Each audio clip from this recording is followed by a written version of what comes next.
ВМРО ДПМН до крајот на недела вели почетокот на следната ќе почне собирање потписи за рушење на законот за попис, потврдува опозицијскиот лидер Христијан Мицкоски за Дојче Веле. Смета дека пописот станал игра на проценти наместо статистичка операција.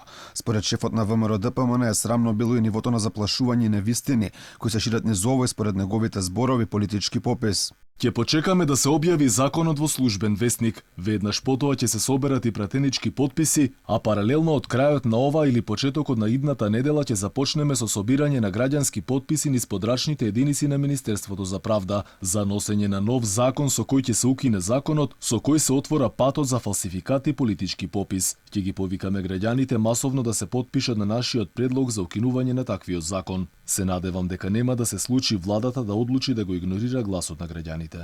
Од опозицијата не се согласуваат ниту со потегот на председателство Пендаровски да го потпише законот. Мицкоски изразови незадоволство што не бил прифатен ниту еден амандман на ВМРО ДПМН. Очекувано беше Пендаровски да не се одважи и наместо да застане на страна на граѓаните, застана на страна на одбраната на интересите на Зоран Заев. Додека опозицијата најавува дека нема да ги признае резултатите од пописот, власта останува на ставот дека истиот ќе биде спроведен во април. Од СДСМ вела дека Државниот завод за статистика, институциите и државата имале капацитет да спроведат попис според сите прописи на Евростат. Жално е што во ВМРО ДПМН имаме неодговорни политичари кои само од блокадите, саботажите и поделбите ја влечат идејата за своето постоење.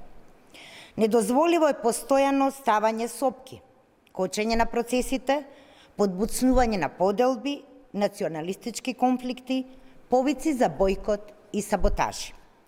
Еднаш за секогаш треба да сватат во Белиот дворец дека сите политички партии треба да се стремат кон подобар заеднички живот, а не да тонат во сеење раздор меѓу народот. Инаку токму на темата попис состанок има министерката за труд и социјала Јагода Шахпаска и директорот на статистика Апостол Симовски.